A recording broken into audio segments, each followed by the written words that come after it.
Hello friend, स्वागत है आपके अपने यूट्यूब चैनल आद्या स्टडी एकेडमी में। यह हमारी सीटेट फरवरी 2026 में जो एग्ज़ाम होने वाला है उसकी मैराथन क्लास चल रही है साइंस पेपर 2 की।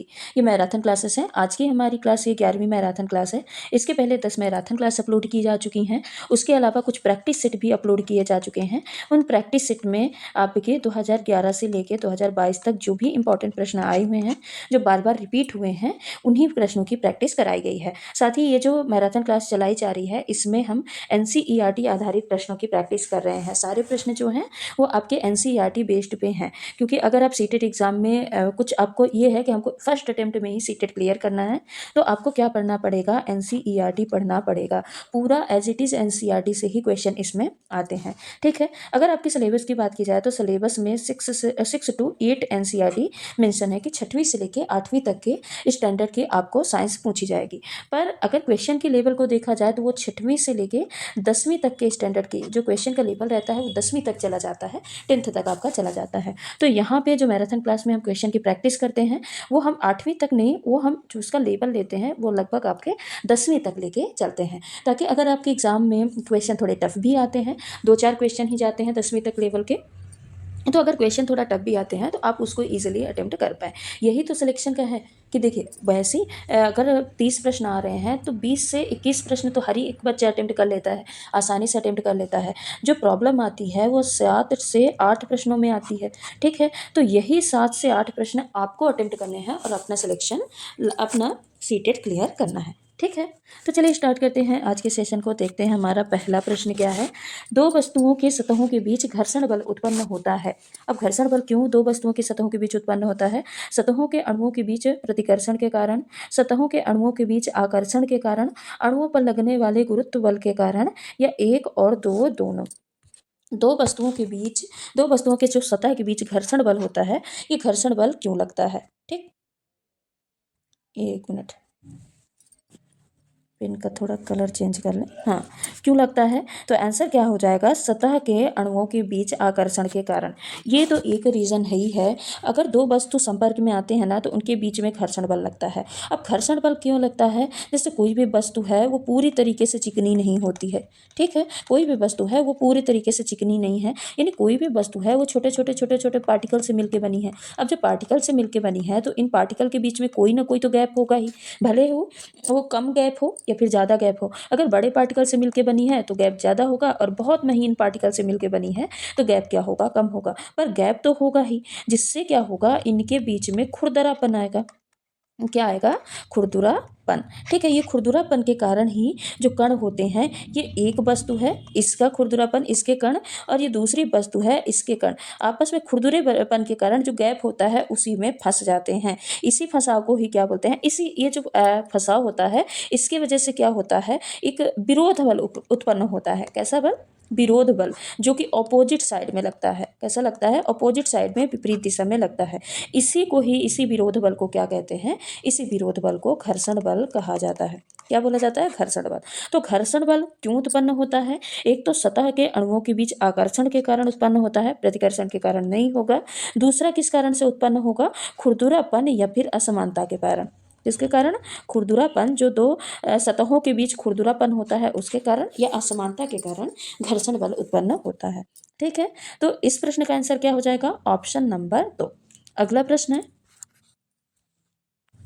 मानव शरीर में विद्यमान प्रमुख तत्वों की उपलब्धता के घटते क्रम का सही विकल्प चुनिए। Calcium, phosphorus, potassium, sulphur. Calcium, potassium, phosphorus, लौह। कैल्शियम, लौह, सोडियम, सल्फर। कैल्शियम, लौह, सोडियम, या फिर फास्फोरस। यहाँ पे पूछा है कि मानव शरीर में जो प्रमुख तत्व उपलब्ध होते हैं उनको आप घटते क्रम में लगाइए, कि कौन सा तत्व सबसे ज़्यादा पाया जाता है, फिर उससे कम कौन, उससे कम कौन, उससे कम कौन। तो सबसे पहले हम यही देखते हैं, इसका घटता क्रम देखते हैं, फिर हम ऑप्शन में आएंगे। तो सबसे ज़्यादा मात्रा में क्या पाई जाती है? ऑक्सीजन पाई जाती है। उसके बाद पाया जाता है कार्बन। उसके बाद मिलता है हाइड्रोजन। हाइड्रोजन के बाद मिलता है नाइट्रोजन। नाइट्रोजन के बाद मिलता है कैल्शियम। कैल्शियम के बाद मिलता है फास्फोरस। फास्फोरस के बाद मिलता है पोटेशियम। पोटेशियम के बाद मिलेगा सल्फर। सल्फर के बाद सोडियम। सोडियम के बाद क्लोरीन। क्लोरीन के बाद मैग्नीशियम, और फिर लास्ट में क्या आ जाएगा? आयरन। ठीक है। आयरन हमारी बॉडी में सबसे कम मात्रा में पाया जाता है, इसीलिए हमको आयरन रिच फूड या आयरन सोर्स वाले फूड खाने की ज़रूरत पड़ती है। बाहर से हमको आयरन के सप्लीमेंट्स लेने पड़ते हैं। ठीक है।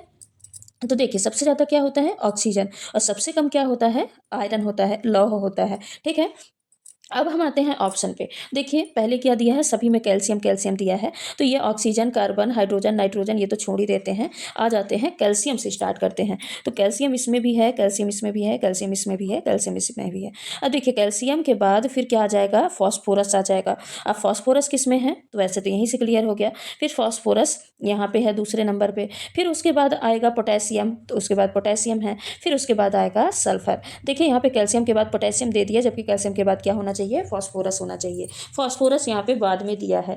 ठीक है। यहाँ कैल्शियम के बाद सोडियम, सल्फर ये सब बाद में दिया है, पहले ही लौह दे दिया। यहाँ पे भी कैल्शियम के बाद सोडियम, फॉस्फोरस बाद में दिया है, पहले ही लौह दे दिया। तो ये ऑप्शन क्या हो जाएंगे? गलत हो जाएंगे। आंसर क्या हो जाएगा? आंसर हो जाएगा ऑप्शन नंबर फर्स्ट, पहले कैल्शियम, फिर फॉस्फोरस, फिर पोटेशियम, फिर जाके सल्फर। ठीक है। और जो पहले चार तत्व होते हैं ना, ऑक्सीजन, कार्बन, हाइड्रोजन, नाइट्रोजन, ये मानव शरीर का लगभग 96% भाग बनाने का काम करते हैं। कितना? 96% भाग ऑक्सीजन, कार्बन, हाइड्रोजन और नाइट्रोजन मिलके बनाते हैं। ठीक है। अगला प्रश्न है, ओजोन परत क्षय का मुख्य कारण क्या है? कारखानों से निकलने वाला धुआं, पेड़ों की कटाई, क्लोरोफ्लोरोकार्बन, वाहनों का अत्यधिक प्रयोग। ओजोन परत क्षय का मुख्य कारण क्या है यहाँ पे? ठीक है। इन चारों में आपको सिलेक्ट करना है कि इनमें से मुख्य कारण क्या है। ठीक है। तो आंसर क्या हो जाएगा? आंसर हो जाएगा क्लोरोफ्लोरोकार्बन, CFC गैस। देखिए CFC गैस उपयोग कहाँ पे होती है? CFC जो गैस होती है ये उपयोग होती है रेफ्रिजरेटर में, रेफ्रिजिरेटर में उपयोग होती है। उसके अलावा AC में उपयोग होती है, जो स्प्रे बनते हैं स्प्रे में उपयोग होती है, फोम में उपयोग होती है। तो इन सभी में रेफ्रिजरेटर, AC, स्प्रे, फोम में CFC गैस उपयोग होती है। अब जब ये जो इक्विपमेंट हैं या उपकरण हैं, जब ये चलते हैं तब क्या होता है? तो जब उपकरण चलेंगे तो ये गैसें वायुमंडल में जाके क्या करती हैं? क्लोरीन परमाणु को छोड़ती हैं। क्या करती हैं?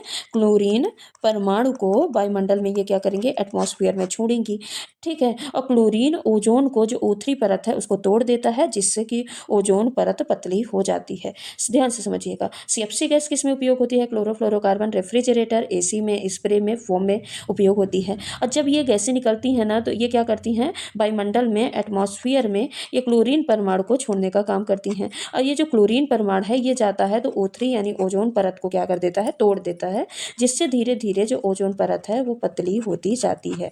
तो ओजोन परत के क्षय का मुख्य कारण क्या है? तो मुख्य कारण है क्लोरोफ्लोरोकार्बन। ठीक है।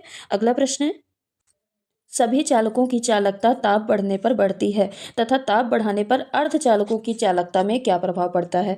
घटती हैं, बढ़ती हैं, सदैव समान रहती हैं या फिर कोई प्रभाव नहीं पड़ता? ठीक है। तो सबसे पहले चालकों यानी चालक यानी यहाँ पे किसकी बात की गई है? धातु की बात की गई है।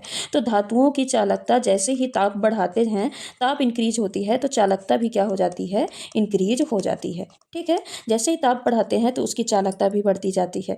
ठीक है। पर अगर अर्धचालक की बात की जाए तो अर्धचालक की चालकता में बढ़ती है या फिर प्रतिरोध बढ़ता है, इसको पढ़ते हैं। तो देखिए जब अर्धचालकों में क्या करते हैं? ताप बढ़ाते हैं, ताप को जब इंक्रीज किया जाता है, यहाँ पे अर्धचालक की अब हम बात कर रहे हैं। ठीक है। तो इसमें जब ताप को बढ़ाया जाता है तो इसके जो मुक्त इलेक्ट्रॉन होते हैं, कौन? मुक्त इलेक्ट्रॉन। ठीक है। तो ये क्या करते हैं? ये होल उत्पन्न करते हैं। क्या करते हैं? होल को क्रिएट करते हैं, जिससे कि चालकता जो होती है ना, आवेश वाहकों की संख्या बढ़ जाती है। सबसे पहले क्या है कि उनमें जो आवेश के वाहक हैं, आवेश के वाहक यानी जो आवेश को ढोने का काम करते हैं, तो उनकी संख्या क्या होती है? उनकी संख्या बढ़ जाती है। अब जब वाहक की संख्या बढ़ जाएगी तो बताइए चालकता बढ़ेगी कि नहीं बढ़ेगी?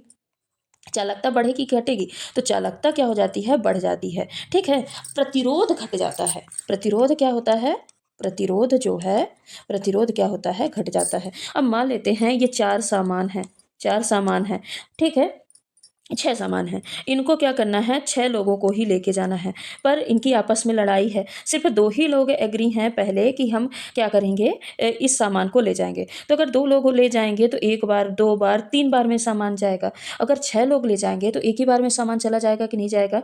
तब क्या किया जाता है? इनमें ताप बढ़ाया जाता है। ताप बढ़ाना मतलब इनको क्या किया जाता है? इन्फोर्स किया जाता है, इनको कुछ न कुछ गिफ्ट दिया जाता है। जब इनको गिफ्ट दिया जाता है तो ये 6 के 6 ही तैयार हो जाते हैं, यानी मुक्त इलेक्ट्रॉन इलेक्ट्रॉनों का होल क्रिएट हो जाता है, यानी ये क्या होते हैं, इकट्ठे हो जाते हैं और 6 के 6 ये सामान ले जाने के लिए तैयार हो जाते हैं। तो अब बताइए, जब पहले आवेश के वाहक यानी सामान ले जाने वाले कितने थे, 2 ही थे, पर ताप बढ़ाया गया, गिफ्ट दिया गया, तो अब उसको सामान को ढोने वाले आवेश के वाहक कितने हो गए, 6 हो गए। ठीक है, तो जब आवेश के वाहक ज़्यादा हो जाएंगे, उनको ले जाने वाले ज़्यादा हो जाएंगे, तो चालकता यानी उनकी फ्लो रेट क्या हो जाएगी, बढ़ जाएगी। देखिए, पहले 3 बार में चलने वाले थे तो चालकता का टाइम क्या होता, ज़्यादा होता, लेकिन अब देखिए एक ही बार में शिफ्ट हो जाएगा सामान, तो चालकता बढ़ जाएगी, अब प्रतिरोध क्या हो जाएगा, घट जाएगा। प्रतिरोध कैसे घट जाएगा, ऐसे समझिएगा कि पहले 2 लोग ले जाने वाले थे, तो ये 4 लोग क्या कर रहे थे, रुकावट डाल रहे थे, प्रतिरोध डाल रहे थे। अब 6 के 6 ही ले जाने वाले हो गए, तो अब प्रतिरोध क्या कोई डालेगा, नहीं डालेगा,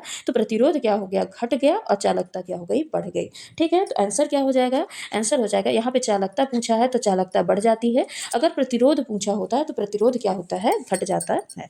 अगला प्रश्न है, पृथ्वी पर ऋतुएं बदलती रहती हैं, मतलब पृथ्वी पे जो ऋतु परिवर्तन होता है वो क्यों होता है। पृथ्वी का घूर्णन अक्ष इसकी कक्षा तल के सापेक्ष झुका हुआ, पृथ्वी और सूर्य के बीच दूरी नियत नहीं है, पृथ्वी का घूर्णन अक्ष इसकी कक्षा तल के समानांतर है, पृथ्वी का घूर्णन अक्ष इसकी कक्षा तल के लंबवत है। तो देखिए, सबसे पहले जो ऋतु परिवर्तन होता है ना, तो ऋतु परिवर्तन क्यों होता है। ऋतु परिवर्तन का मेन 2 कारण है। एक कारण है पृथ्वी का अपने अक्ष पर झुकाव, पृथ्वी का अपने अक्ष पर झुकाव, अपने अक्ष पर झुकाव एक कारण ये हो जाएगा, और दूसरा कारण क्या हो जाएगा, दूसरा कारण होगा सूर्य के चारों ओर परिक्रमा।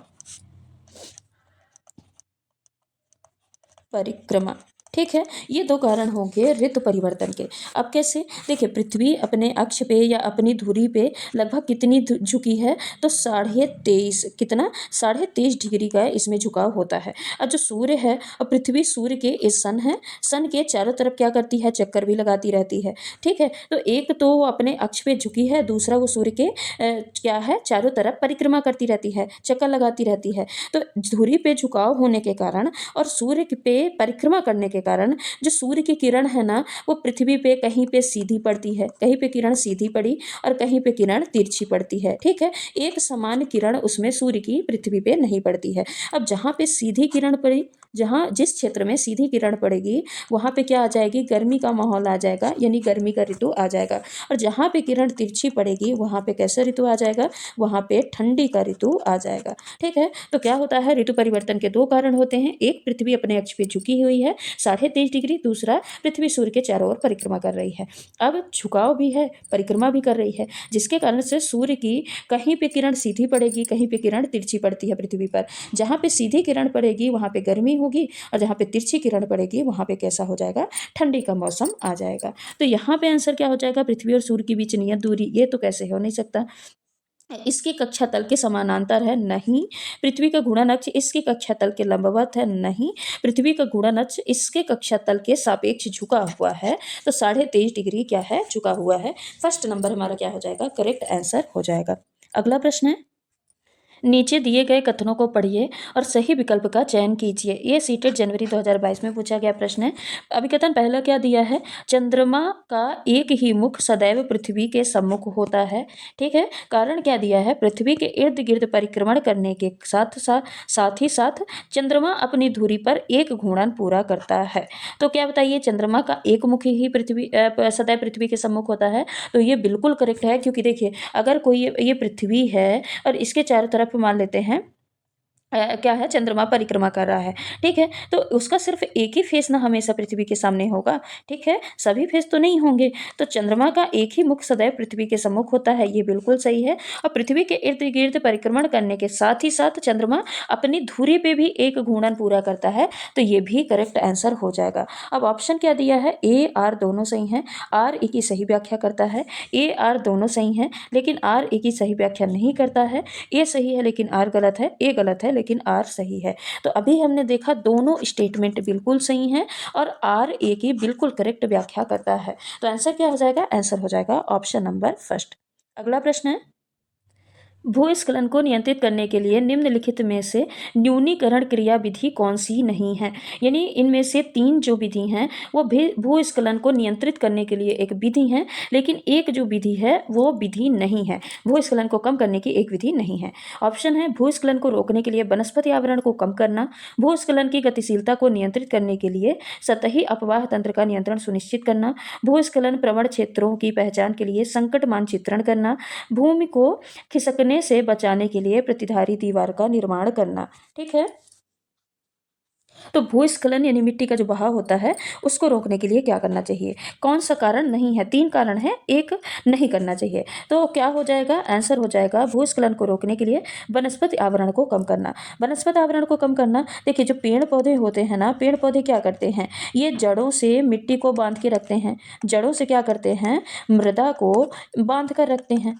ठीक है, बांध कर रखते हैं। ये किसका कम हो गया, पेड़ पौधे का, जिससे कि भूस्खलन की संभावना क्या होती है, कम होती है, जिससे कि जो भूस्खलन की प्रक्रिया है ये कैसी हो जाती है, कम हो जाती है। इसीलिए हम इसको कम करके भूस्खलन को नियंत्रित नहीं कर सकते हैं। इसको कम करके कि हम क्या करें कि जो भूस्खलन को वनस्पति है उसके आवरण को ही कम कर दे, तो इसको कम करके हम भूस्खलन की क्रियाविधि को नहीं नियंत्रित कर सकते हैं, बल्कि इससे क्या होगा, खतरा और ज़्यादा बढ़ जाएगा भूस्खलन का। ठीक है, अब आ जाते हैं दूसरे ऑप्शन पे कि भूस्खलन की गतिशीलता को नियंत्रित करने के लिए सतही अपवाह का नियंत्रण सुनिश्चित करना। सतही अपवाह का नियंत्रण मतलब क्या समझते हैं, जो पानी का बहाव है ना, जो पानी बह रहा है तो पानी के दबाव को घटा दें, पानी का जो दबाव है इसको घटा दें। जब पानी का दबाव घटा देंगे यानी तो उसका अपवाह तंत्र जो है वो क्या हो जाएगा, स्लो हो जाएगा, जिससे ज़्यादा से ज़्यादा भूस्खलन क्या होगा, नहीं होगा, यानी ज़्यादा से ज़्यादा भूस्खलन नियंत्रित हो जाएगा।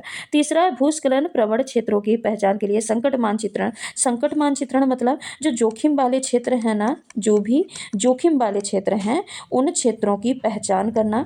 जोखिम वाला जो क्षेत्र है तो क्षेत्र को क्या करना, क्षेत्र को पहचानना और मदद करना, और मदद करना।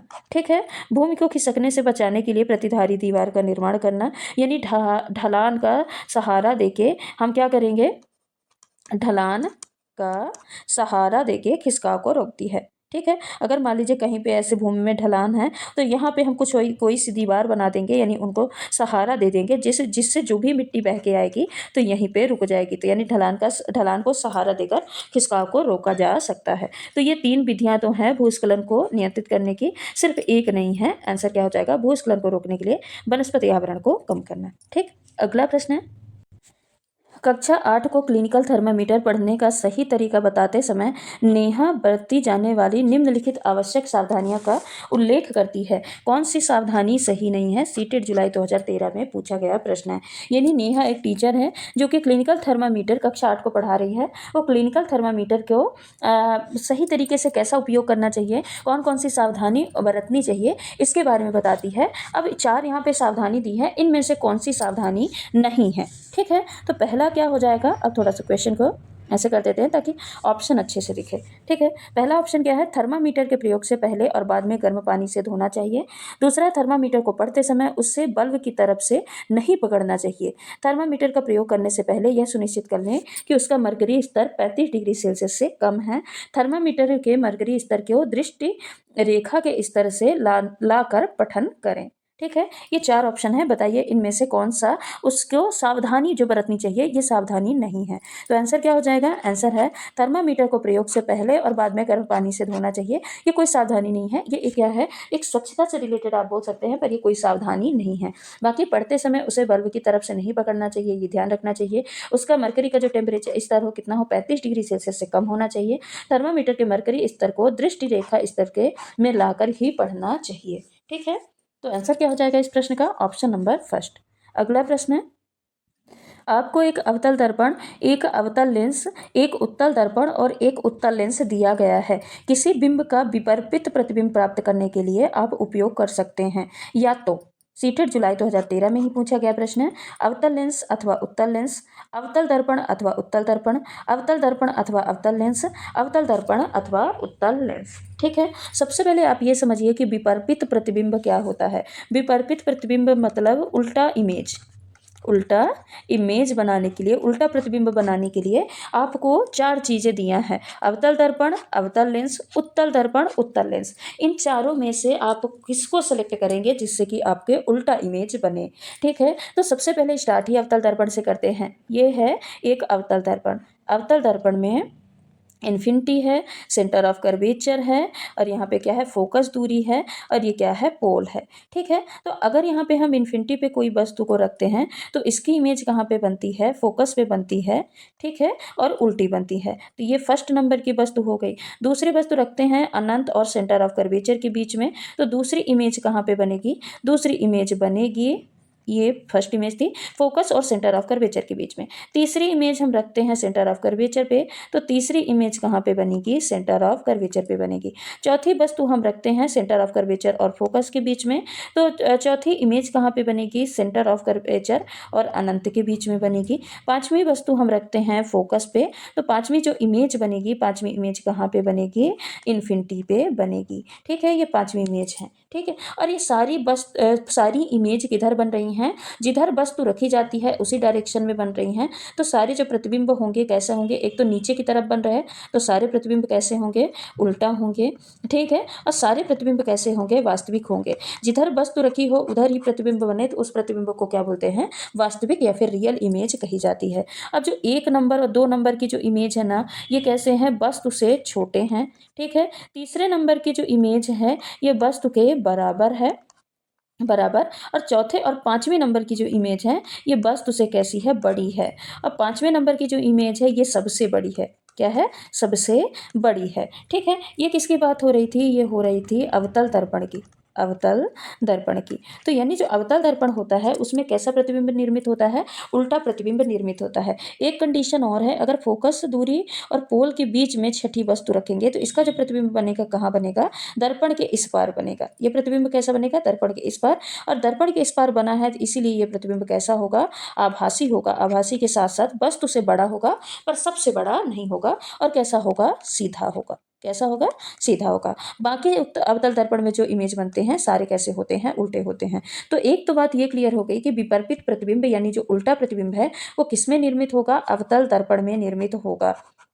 ठीक है, किसमें, अवतल दर्पण में। तो ये वाला ऑप्शन तो कट जाएगा। अब जो अवतल दर्पण, जो भी इमेज फॉर्मेशन का जो क्रियाविधि अवतल दर्पण फॉलो करता है, अवतल दर्पण, वही क्रियाविधि कौन फॉलो करता है, उत्तल लेंस फॉलो करता है। कौन, उत्तल लेंस फॉलो करता है। यानी अवतल दर्पण और उत्तल लेंस का उपयोग हम विपरीत प्रतिबिंब यानी उल्टे प्रतिबिंब प्राप्त करने के लिए कर सकते हैं। वहीं पे अगर उत्तल दर्पण की बात की जाए तो उत्तल दर्पण कैसा होता है, उल्टा बन गया, उत्तल दर्पण होता है ऐसा। तो यहाँ पे प्रतिबिंब जो भी बनते हैं, यहाँ पे भी अनंत होता है, सेंटर ऑफ कर्वेचर होता है, फोकस होता है, इधर फोकस होता है, सेंटर ऑफ कर्वेचर और अनंत होता है। तो यहाँ पे अगर अनंत पे कोई वस्तु रखे हैं तो उसका प्रतिबिंब कहाँ पे बनेगा, आगे फोकस पे। उसके अलावा कहीं पे भी अगर वस्तु रखी हुई है, कहीं पे भी वस्तु रखी है तो उसका इमेज बनेगा कहाँ, फोकस और पोल के ही बीच में बनेगा, यहीं पे बस बनेगा। और सारे प्रतिबिंब कैसे होते हैं, सीधे होते हैं, सीधे के साथ साथ आभासी होते हैं क्योंकि दर्पण के दूसरे पार बनते हैं, और कैसे होते हैं, वस्तु से छोटे होते हैं। ठीक, पर यहाँ पे हमको उल्टा प्रतिबिंब प्राप्त करने के लिए बोला था, तो उल्टा प्रतिबिंब अवतल दर्पण और उत्तल लेंस से बनाई जा सकती है। ठीक है, अगला प्रश्न है, मानव शरीर का सामान्य ताप सेल्सियस मापक्रम और फ़ारेनहाइट मापक्रम में पर क्रमशः होता है। यह आपका सीटेट सितंबर 2014 में पूछा गया प्रश्न है। 37 डिग्री सेल्सियस और 98.6 degree Fahrenheit, 37 degree Celsius 96.8 degree Fahrenheit, 37 degree Fahrenheit 98.6 degree Celsius, 37 degree Fahrenheit या 96.8 डिग्री सेल्सियस। तो आंसर क्या हो जाएगा, मानव शरीर का तापमान सेल्सियस में कितना होता है, 37 डिग्री सेल्सियस, और अगर फ़ारेनहाइट में पूछा जाए तो 98.6 डिग्री फ़ारेनहाइट होता है। ठीक है, अगला प्रश्न है, समुद्री समीर का कारण है। यह आपका सीटेट सितंबर 2014 में पूछा गया प्रश्न है। दिन के समय स्थल का समुद्र जल की अपेक्षा शीघ्र गर्म होना, दिन के समय समुद्र जल का स्थल की अपेक्षा शीघ्र गर्म होना, रात्रि में समुद्र की जल की तुलना में स्थल का धीमा गति से ठंडा होना, रात्रि में स्थल की तुलना में समुद्र जल का धीमी गति से ठंडा होना। समुद्री समीर का कारण क्या है। तो देखिए, समुद्री समीर सबसे पहले देखिए होता क्या है। तो समुद्री समीर क्या होता है कि जब स्थानीय पवन यानी जो हवा होती है दिन के समय समुद्र से कहाँ जाती है, स्थल की ओर, यहाँ पे लिखते हैं समुद्र से हवा किधर जाती है, समुद्र से जाती है स्थल की ओर, तो इसी को क्या बोलते हैं, समुद्री समीर बोलते हैं। अब कारण क्या है, ठीक, तो अब कारण एक एक करके कारण पढ़ते हैं। कारण क्या है, जैसे दिन के समय, अगर दिन की बात करें तो दिन के समय जो स्थल होता है यानी भूमि होती है वो क्या हो जाती है, जल्दी गर्म हो जाती है, जल्दी गर्म हो जाती है। ठीक है, अब जब भूमि जल्दी गर्म हो जाएगी तो स्थल की जो हवा होती है वो हल्की होकर कहाँ चली जाएगी, ऊपर हो जाएगी। जब ऊपर हो जाएगी तो स्थल में कैसा दाब क्रिएट होगा, तो यहाँ पे निम्न दाब क्रिएट होगा। क्या होगा, निम्न दाब, निम्न दाब यहाँ पे बनेगा, निम्न दाब का क्षेत्र बनेगा। ठीक है, अब आ जाते हैं समुद्र पे। ठीक, अभी तो स्थल की बात कर रहे थे। अब समुद्र में, समुद्र का पानी जो है ये कैसे गर्म होगा, धीरे धीरे गर्म होगा। समुद्र का पानी धीरे धीरे करके गर्म होगा। जब धीरे धीरे गर्म करके गर्म होगा तो वहाँ की हवा कैसी रहेगी, ठंडी रहेगी। अब हवा ठंडी है तो दाब कैसा होगा, दाब वहाँ का उच्च होगा। दाब कैसा होगा, उच्च होगा। कुल मिला के समुद्र का जो दाब है वो उच्च है, और जो स्थल का दाब है, स्थल का दाब कैसा है, निम्न है। स्थल का प्रेशर कम है और समुद्र का प्रेशर ज़्यादा है। अब जो वायु है, वायु कैसे जाती है, अब इन दोनों के बीच में दाब में अंतर हुआ ना, स्थल में और समुद्र के बीच में दाब का अंतर हुआ। दाब के अंतर के कारण ही ये जो पवन है, जो हवा है, ये समुद्र से भूमि की ओर जाने लगती है। कोई भी चीज़ है ये अधिक दाब से निम्न दाब की ओर जाएगी। ये क्या करेगी, अधिक दाब से लेके किधर जाएगी, निम्न दाब की ओर जाती है। तो समुद्र का दाब अधिक है तो वहाँ से हवा निकल निकल के कहाँ आने लगेगी, स्थल में आने लगेगी। तो इसी को क्या बोलते हैं, इसी को बोलते हैं समुद्र समीर बोला जाता है। इसी को क्या बोला जाता है, समुद्र समीर बोला जाता है। तो यहाँ पे ऑप्शन नंबर फर्स्ट क्या हो जाएगा, करेक्ट हो जाएगा। दिन के समय स्थल का समुद्र जल की अपेक्षा शीघ्र गर्म होना। जब स्थल समुद्र जल की अपेक्षा जल्दी गर्म हो जाएगा तो समुद्र में अधिक दाब होगा और स्थल में कम दाब होगा। तो समुद्र से जो हवाएं हैं चल के कहाँ जाने लगेंगी, स्थल में जाने लगेगी। इसी को समुद्री समीर कहा जाता है। अगला प्रश्न है, किसी सूची छिद्र कैमरे से किसी दूरस्थ रंगीन बिंब को का बनने वाला प्रतिबिंब सदैव कैसा होगा। आभासी, सीधा, रंगीन और छोटा, वास्तविक, सीधा, रंगीन और छोटा, वास्तविक, उल्टा, श्याम एवं श्वेत यानी ब्लैक एंड व्हाइट और छोटा, वास्तविक, उल्टा, रंगीन और छोटा। कैसा प्रतिबिंब होगा, सूची छिद्र कैमरा यानी जो पिन होल कैमरा होता है, तो पिन होल कैमरे से जब हम किसी वस्तु को देखते हैं तो वस्तु हमको कैसी दिखाई देती है, तो वस्तु कैसी होगी, वस्तु हमेशा वास्तविक होगी। कैसी होगी, मन यानी जो प्रतिबिंब होता है, प्रतिबिंब जो बनता है वो कैसा बनता है, उस वस्तु का हमेशा वास्तविक बनेगा। अब वास्तविक क्यों बोलेंगे, क्योंकि हम उसको पर्दे पे देख सकते हैं, इसलिए क्या बोलेंगे कि जो प्रतिबिंब बनेगा हमेशा वास्तविक बनेगा। और वास्तविक होगा तो उल्टा होगा ही। अभी हमने अवतल दर्पण में बात की है और यही लागू होता है उत्तल लेंस में भी, कि जो जो प्रतिबिंब है वो वास्तविक होगी तो वो हमेशा कैसी होगी, उल्टा होगी। ठीक है, उसके अलावा जो प्रतिबिंब बनती है कैसी बनती है, रंगीन बनती है।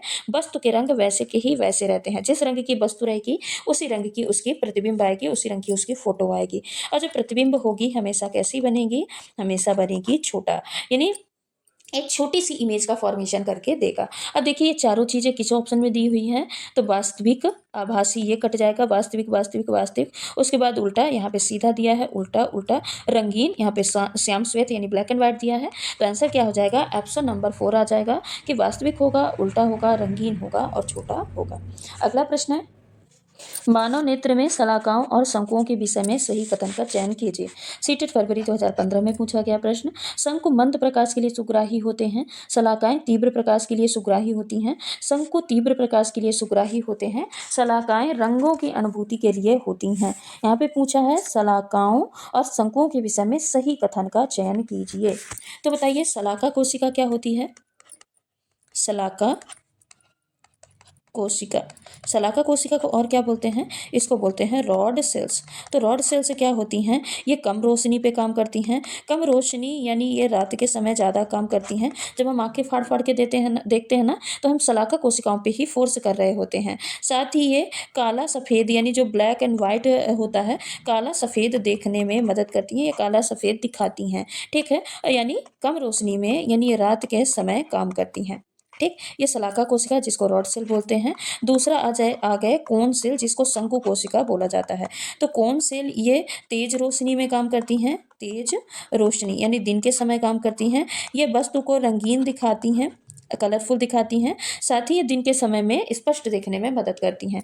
तो यहाँ पे क्या बोला है, शंकु मंद प्रकाश के लिए सुग्राही है, ये गलत हो गया। शलाकाएं तीव्र प्रकाश के लिए सुग्राही है, नहीं। शलाकाएं मंद और शंकु तीव्र प्रकाश के लिए, शंकु तीव्र प्रकाश के लिए सुग्राही हैं, तो ये करेक्ट हो जाएगा। शलाकाएं रंगों की अनुभूति कराती हैं, नहीं। शलाकाएं हमको काला सफेद दिखाती हैं, जबकि जो कौन सेल होती है, शंकु कोशिका होती हैं, वो हमको रंगीन वस्तुएं दिखाती हैं। ठीक है, तो आंसर क्या हो जाएगा, ऑप्शन नंबर 3। अगला प्रश्न है, कोई साइकिल किसी सीधी सड़क पर नियत चाल से चल रही है, साइकिल के पहिए दर्शाते हैं। सीटेट 2016 में पूछा गया प्रश्न। वृत्तीय और स्थानांतरीय गति, वृत्तीय स्थानांतरी और आवर्ती गति, स्थानांतरी और आवर्ती गति, वृत्तीय और आवर्ती गति। ठीक है, कोई साइकिल है, साइकिल ये पहिए हैं साइकिल के, तो ये क्या है, सीधी सड़क पे चल रही है। अब जब सीधी सड़क पे चल रही है तो एक तो वृत्तीय गति शो करेगी। वृत्तीय गति मतलब क्या होता है, जब कोई वस्तु गोलाकार पथ पे घूमती है, तो इसके पहिए गोलाकार पथ पे घूम रहे हैं, तो ये वृत्तीय गति शो करेगी। दूसरा आ जाएगा स्थानांतरीय गति, यानी जब कोई वस्तु एक स्थान से दूसरे स्थान में जाती है तो इसको क्या बोलते हैं, स्थानांतरीय गति। अब जो साइकिल है वो सीधी सड़क पे चल रही है, तो यानी एक स्थान से दूसरे स्थान भी जा रही है और इसके पहिए राउंड राउंड घूम रहे हैं, सर्कुलर मोशन में घूम रहे हैं, तो इसको क्या बोलेंगे, वृत्तीय गति। तो आंसर क्या हो जाएगा, वृत्तीय और स्थानांतरीय गति। आवर्ती गति भी कब जुड़ जाता, जब साइकिल किसी सर्कुलाकार पथ पे घूम रही हो, तब क्या बोलते हैं, इसको आवर्ती गति भी बोल देते। ठीक है, पर यहाँ पे आंसर क्या हो जाएगा, वृत्तीय गति और स्थानांतरीय गति। अगला प्रश्न है, निम्नलिखित में से कौन सा असंपर्क बल के उदाहरण है। पेशी बल, गुरुत्वाकर्षण बल, एक और दो दोनों, या फिर चुंबकीय बल। तो यहाँ पे असंपर्क बल के उदाहरण कौन से हो जाते हैं। सबसे पहले देखिए, असंपर्क बल क्या होता है, तो जब बल लगाने के लिए किसी चीज को स्पर्श ना करना हो, यानी छूना जरूरी नहीं हो, तो उसको क्या बोलते हैं, असंपर्क बल बोलते हैं। छूना ना हो, स्पर्श नहीं करना हो, दूर से ही कार्य करे, तो उसको असंपर्क नॉन कॉन्टैक्ट फोर्स बोलते हैं। इसमें क्या आ जाएगा, ग्रेविटेशनल फोर्स जो है, गुरुत्वाकर्षण बल है, ये आ जाएगा। और आ जाएगा इस पे और कौन सा आ जाएगा, विद्युत बल। क्या आ जाएगा, विद्युत बल। ये कैसा है, ये है असंपर्क बल। वहीं पे संपर्क बल क्या होता है, संपर्क बल होता है जब किसी पे बल लगाने के लिए उसको स्पर्श किया जाए या फिर उसको छुआ जाए, तो उसको संपर्क बल बोलते हैं। इसमें आ जाएगा पेशी बल और क्या आ जाएगा, घर्षण बल। क्या आ जाएगा, पेशी बल और घर्षण बल इसमें आ जाएगा। तो पेशी बल कैसा बल है, ये एक प्रकार का संपर्क बल है। तो यहाँ पे पेशी बल नहीं होगा तो एक और दो भी नहीं होगा, तो आंसर क्या हो जाएगा, आंसर हो जाएगा गुरुत्वाकर्षण बल। अगला प्रश्न है, जूते के सोल असमतल क्यों बनाए जाते हैं। सीटेट 2018 में ही पूछा गया प्रश्न है। इसके सोल असमतल क्यों बनाए जाते हैं, घर्षण घटाने के लिए, घर्षण बढ़ाने के लिए, जूते का जीवन बढ़ाने के लिए, जूते को अधिक मजबूती देने के लिए। तो जूते का सोल हमेशा खुरदुरा बनाया जाता है। आप देखते हैं ग्रिप वाला जूता बनाया जाता है, तो ऐसा क्यों बनाया जाता है, क्योंकि जूते का अगर सोल असमतल रहेगा ना तो खुरदुरा रहेगा, तो खुरदुरे के कारण जो घर्षण बल है, घर्षण बल हमेशा क्या हो जाता है, बढ़ जाता है। घर्षण बल बढ़ जाएगा तो फिसलन क्या होगी, कम। ठीक है, व्यक्ति फिसलेगा नहीं और चलते टाइम पे जो ग्रिप है, ग्रिप अच्छी रहेगी, अच्छी मजबूत ग्रिप रहेगी, जिससे व्यक्ति जल्दी से गिरेगा नहीं। तो कुल मिला के जूते को घर्षण बढ़ाने के लिए क्या किया जाता है, असमतल सोल बनाया जाता है, ताकि अच्छी ग्रिप रहे और कोई व्यक्ति जो भी पहने वो गिरे नहीं। ठीक है, तो आज के ये कुछ हमारे महत्वपूर्ण प्रश्न थे। हर एक प्रश्न से हमने कुछ न कुछ 2 से 3 फैक्ट एक्स्ट्रा सीखते चले हैं। लगभग 15 से 20 क्वेश्चन में हम 50 से 60 क्वेश्चन को कवर करते हैं एक आधे घंटे की क्लास में। तो आज की क्लास को यहीं पे समाप्त करते हैं, मिलते हैं अगली क्लास पे कुछ और महत्वपूर्ण प्रश्नों के साथ। अगर आप चैनल पे नए हैं तो चैनल को सब्सक्राइब कर लीजिएगा, वीडियो को लाइक कर दीजिएगा और नई वीडियो का नोटिफिकेशन पाने के लिए बेल आइकन को जरूर प्रेस करिएगा। धन्यवाद।